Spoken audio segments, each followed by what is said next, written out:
సుమన్ టీవీలో మీ business promotions కోసం ఈ కింది నెంబర్ను సంప్రదించగలరు.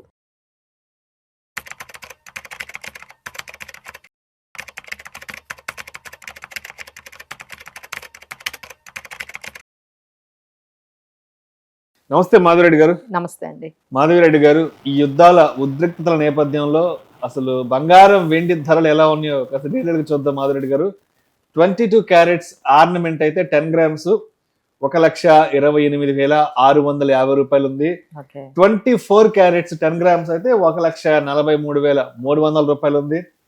సిల్వర్ కేజీ 2,26,500 ఉంది.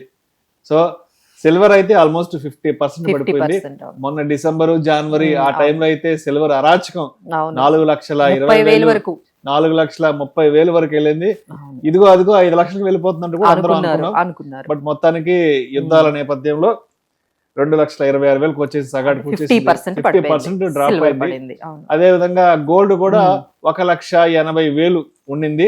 ఒక 2 లక్షలకు వెళ్ళిపోతుంది అనుకున్నాం. మొత్తానికి ఈ యుద్ధాల డిస్టర్బెన్స్ వల్ల ప్రస్తుతానికి 1,40,000 వచ్చింది. ఈ టీవీలో వార్తలు అక్కడ ఇక్కడ టైటిల్స్ రకరకాలుగా ఉన్నాయి. బంగారం త్వరలో 1,00,000 రాబోతోంది, మళ్ళీ ఇంకొక 2-3 ఏళ్ళు వెనక్కి వెళ్ళిపోతున్నాం అంటూ కూడా ఏవో రకరకాల వస్తున్నాయి. నిజంగానే బంగారం 1,00,000 రూపాయలకి వెళ్ళిపోతుందా? ఒకవైపు యుద్ధాలు, మరోవైపు స్టాక్ మార్కెట్స్ లో నష్టాలు. బట్ అయినా కూడా ఎక్కడా కూడా బంగారం వెండి ధరల్లో పెద్దగా కదలిక లేదు. రోజు రోజుకి వెనక్కి వెళ్ళిపోతున్నాయి తప్ప ముందుకు వెళ్ళే పరిస్థితి కనిపించట్లేదు. కాబట్టి ఎందుకు ఇక్కడ సీన్ రివర్స్ లో ఉంది అసలు? ఫస్ట్ థింగ్ ఏంటంటే మీరు అన్నట్టుగా గోల్డ్ గురించి ఫస్ట్ మాట్లాడుకుందాము. 1,93,000 అండి పీక్ అది గోల్డ్. అక్కడ నుంచి ఇప్పుడు 1,35,40 అంటే దాదాపుగా 30% గోల్డ్ పడడం అనేది ఇంత తక్కువ టైంలో ఎవరు కూడా చూసుండరు. సో దీని వల్లే చాలా మంది ఏమనుకుంటున్నారంటే ఇక 1,30,000 35,000 కనిపిస్తోంది కదా, ఇక త్వరలో 1,00,000 రూపాయలు అది వచ్చేస్తుందా అని మా దగ్గర కూడా చాలా మంది మేడం కొనుక్కోవచ్చా, లేకపోతే ఇంకా ఆగుదామా, ఆగి మళ్ళీ 1,00,000 రూపాయలు అయిన దగ్గర లేకపోతే 1,20,000 దగ్గర కొనుక్కుందామా అన్నట్టుగా చాలా మంది ఈ గోల్డ్ విషయంలో అయితే చాలా కన్ఫ్యూజింగ్ గా ఉన్నారండి. అసలు ఫస్ట్ ఏంటంటే అసలు యుద్ధాలు పెరుగుతూ ఉంటే గోల్డ్ పెరగాలి, బట్ అది ఎందుకు రివర్స్ అవుతుంది అంటే ఫస్ట్ థింగ్ ఏంటంటే ముందు క్రూడ్ ఆయిల్ పెరుగుతుందండి. ఈ యుద్ధాల వల్ల ఏం జరిగింది? క్రూడ్ ఆయిల్ పెరిగింది. క్రూడ్ ఆయిల్ ఎప్పుడైతే పెరుగుతుందో ఇన్ఫ్లేషన్ పెరుగుతుంది, అంటే ధరలన్నీ పెరుగుతాయి. ధరలన్నీ పెరిగిన తర్వాత ఏ కంట్రీ అయినా ఏం చేస్తుంది అంటే ఇంట్రెస్ట్ రేట్స్ తగ్గిస్తుంది. ఎప్పుడైతే ఇంట్రెస్ట్ రేట్ తగ్గిస్తుందో అప్పుడు గోల్డ్ పెరుగుతుంది. కానీ ఇక్కడ రెండు ఈవెంట్లు జరిగాయి. మనకి క్రూడ్ ఆయిల్ పెరిగింది $110, అలానే $115 పర్ బ్యారెల్ పెరిగింది. ఇన్ఫ్లేషన్ నెమ్మదిగా అన్ని ధరలు మనం చూస్తున్నాం కదా, గ్యాస్ పెరిగింది. ఇంకా మీరు త్వరగా చూస్తూ ఉంటే నిన్నే మేము ఏదో కార్ షోరూమ్ కి వెళ్తే అక్కడ ఒక బోర్డు అనమాట, April 1 నుంచి కార్ ప్రైజెస్ అన్ని పెంచుతున్నాం, ఎందుకంటే రా మెటీరియల్ పెరిగింది. అలానే ఏషియన్ పెయింట్స్ వాళ్ళు కూడా ఆల్రెడీ ఒక కొత్త చార్ట్ ఇచ్చేసారు, ఇక మా పెయింట్స్ అన్ని కూడా పెరిగిపోతున్నాయి. అలానే మనకి ఏవియేషన్, మీరు ఎక్కడైనా ట్రావెల్ చేస్తూ ఉంటే మీ టికెట్స్ ఫ్లైట్ చార్జెస్ కూడా విపరీతంగా పెరుగుతాయి. వాళ్ళు కూడా ఇంధన కొరతతో ఇబ్బంది పడుతున్నారు కాబట్టి పెరిగింది కదండి రేట్. మనకి ఇప్పుడు ఇది అన్ని ఏంటంటే ఇంటర్నేషనల్ లెవెల్లో వాళ్ళు ఆ క్రూడ్ ఆయిల్ కొనుక్కోవాలి అంటే దానికి తగ్గట్టుగా ప్రైస్ కూడా పెంచుతారు అనమాట. సో ఈ విధంగా ఇవన్నీ కూడా ఇప్పుడు మనకి ఏప్రిల్ నుంచి మీకు ఈ ఇంపాక్ట్ కనిపిస్తుంది. ఎక్కడికి వెళ్ళినా మీకు ప్రైస్ చార్ట్ మారిపోతుంది. ఏది కొనుక్కోవాలన్నా మీకు ప్రైస్ చార్ట్ మారిపోగానే ఇన్ఫ్లేషన్ అనేది పెరుగుతుంది. సో ఇన్ఫ్లేషన్ పెరిగిన తర్వాత గవర్నమెంట్ అప్పుడు ఇంట్రెస్ట్ రేట్స్ ని తగ్గించడం అనేది, ఇప్పుడు అలానే ఫెడ్ రేట్ ఇప్పుడు తగ్గిస్తుందా లేదా అనేది ఒక పెద్ద క్వశ్చన్ మార్క్ అండి. ఎప్పుడైతే ఇన్ఫ్లేషన్ పెరిగిందో వాళ్ళైతే ఇప్పటికప్పుడే ఫెడ్ రేట్స్ తగ్గించకపోవచ్చు, ఇన్ఫ్లేషన్ పెరిగింది కాబట్టి తగ్గించకపోవచ్చు. అందుకని ఏమవుతుంది అంటే ఈ గోల్డ్ రేట్స్ పడిపోతూ ఉన్నాయి. సో ఇదంతా కూడా ఏంటంటే ఈ బేస్డ్ ఆన్ దీస్ ఈ ఇన్ఫ్లేషన్ చుట్టూ, తర్వాత క్రూడ్ ఆయిల్ చుట్టూ తిరుగుతుందండి. బట్ మేబీ ఇప్పుడు మీకు గోల్డ్ ప్రైజెస్ మీకు తగ్గుతూ ఉన్నట్టు కనిపించినా ఫ్యూచర్ లో ఇన్ఫ్లేషన్ పెరుగుతుంది. ఇన్ఫ్లేషన్ పెరిగింది అంటే మళ్ళీ గోల్డ్ ప్రైజెస్ అనేవి పెరుగుతాయి. బట్ దానికి కొంచెం టైం పడుతుందండి. బట్ డెఫినెట్లీ ఇది జస్ట్ పాజ్ అనే చెప్పొచ్చు. ఎవరైతే గోల్డ్ కొనుక్కోవాలి అనుకునే వాళ్ళకి maybe it is a good opportunity. Staggering గా ఇప్పటి నుంచే మీరు కొంత కొనాలి అనుకుంటే ఈ ప్రైస్ లో ఒక 1,35,000 1,40,000 ప్రైస్ లో కొనండి. ఇంకా తగ్గింది అంటే 1,30,000 1,20,000 ఇంకా వచ్చింది అంటే మీరు అక్కడ కూడా కొంచెం బై చేయడం అనేది ఇప్పటి నుంచే మీరు స్టార్ట్ చేయండి. ఎందుకంటే ఇది కరెక్షన్ మాత్రమే, ట్రెండ్ రివర్సల్ కాదు. గోల్డ్ ట్రెండ్ ఇంకా బేరిష్ లోకి వెళ్ళిపోయింది అలా ఏం అనుకోకండి. It is just a correction. ఇక్కడ మనకి గోల్డ్ అనేది ఎప్పుడైతే ఇప్పుడు మనకి ఫ్యూచర్ లో ఏదైనా అన్సర్టనిటీ ఉంది అంటే గోల్డ్ పెరుగుతుందండి. అసలు ఇప్పుడే సిచ్యువేషన్ బాగాలేదంటే మీరు ఏం చేస్తారు? గోల్డ్ అమ్మేస్తారు. మరి ఫ్యూచర్ బాగాలేదు అంటే భయపడుతూ ఉంటే గోల్డ్ కొంటాము.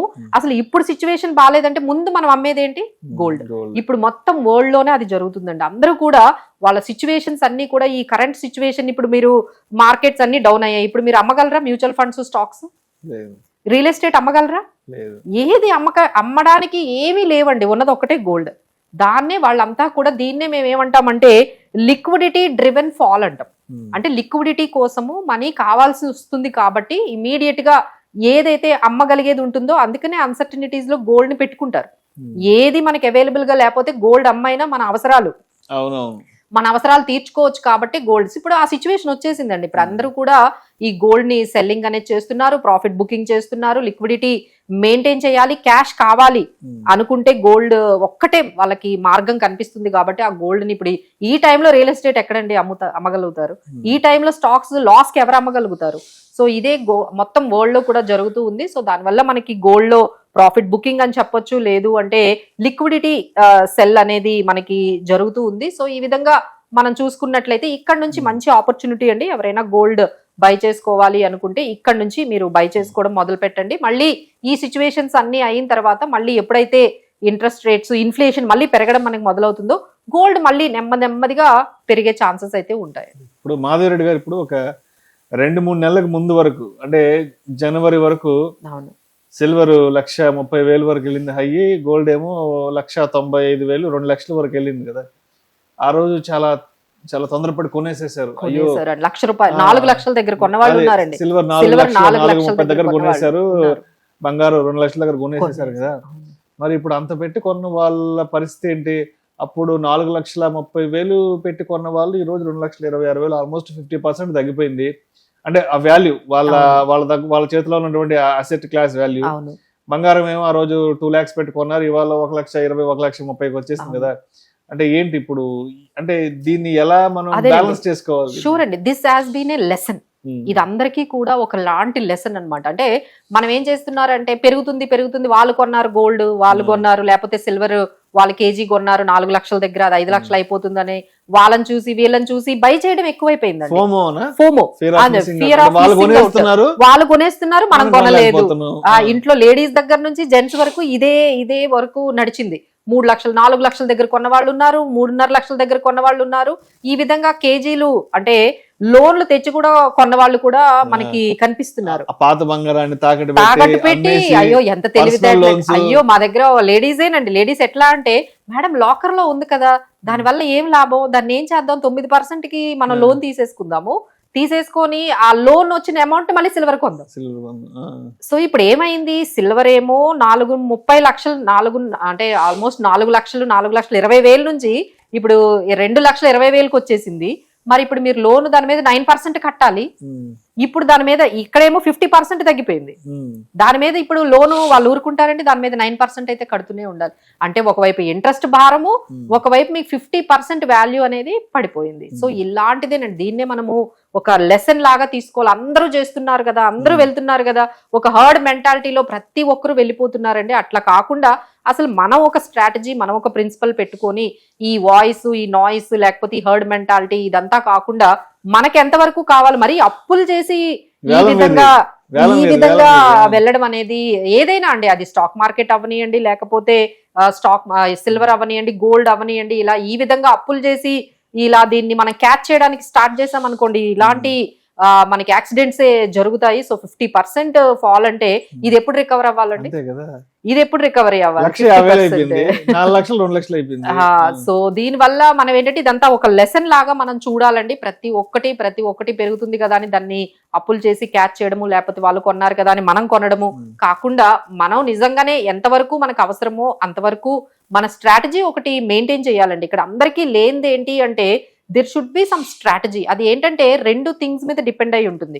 ఒకటి మన పర్సనల్ ఫైనాన్సెస్ మీద డిపెండ్ అయి ఉంటుంది. అంటే మీరు టైం హారిజన్ ఎంత ఉంది, మనం వాల్టిలిటీని ఎంత తట్టుకోగలం, ఇది ఎంతమంది తట్టుకోగలరండి ఒకేసారి 50% పడడం అనేది. కొంతమంది అసలు డైజెస్ట్ చేసుకోలేరు, యాక్సెప్ట్ చేయలేరు. మనం పెట్టింది ఏంటి, 4 లక్షలు పెడితే ఇప్పుడు 2 లక్షలు అయిందంటే ఎంతమంది తీసుకోగలరు? అది ఎంత కాలం మళ్ళీ 4 లక్షలు అవడానికి ఎంత టైం పట్టొచ్చు? సో ఇలాంటివన్నీ మనం ఆలోచించుకోవాలి. మన గోల్ ఏంటి, మన ఆబ్జెక్టివ్ ఏంటి, మనకి ఎంత టైం ఉంది, మన టైం హారిజన్ ఏంటి, అసలు ఎంత పర్సంటేజ్ ఈక్విటీలో ఉండాలి, గోల్డ్ లో ఉండాలి, లేకపోతే మనము సిల్వర్ లో ఉండాలి, ఇవన్నీ కూడా ఒక స్ట్రాటజీ, ఒక ప్రిన్సిపల్ లేకుండా వెళ్ళిపోతూ ఉంటే, అంటే ఎటువైపు వస్తే అటువైపు వెళ్ళిపోవడం, ఏది మనకి పెరుగుతూ ఉందో, లేకపోతే ఏది ఫోమో అంటారు కదండి, వాళ్ళు చేస్తున్నారని వీళ్ళు చేయడం, ఇలా చేయడం వల్ల ఇలాంటి యాక్సిడెంట్స్ జరుగుతూ ఉంటాయి. So need to be very careful. But ఎవరైతే 3 years 5 years టైం హారిజన్ పెట్టుకుంటూ గోల్డ్ కొనుక్కున్నారో వాళ్ళు ఎవరు కూడా ఇబ్బంది పడాల్సిన అవసరం లేదండి. మేబీ ఇప్పుడు మనకు కొంచెం కరెక్షన్ కనిపించినా మళ్ళీ ఇవన్నీ సిచ్యువేషన్స్ అయ్యేటప్పుడు మళ్ళీ కొంచెం గోల్డ్ అనేది ఆ విధంగా నెమ్మదిగా పెరుగుకుంటూ వెళ్తుంది. బట్ ఒక 3 years నుంచి 30% 40% ప్రాఫిట్లు అయితే ఈ ఇయర్ అయితే ఎక్స్పెక్ట్ చేయలేమండి. Gold and silver takes time. Thank you so much Madhu Reddy గారు.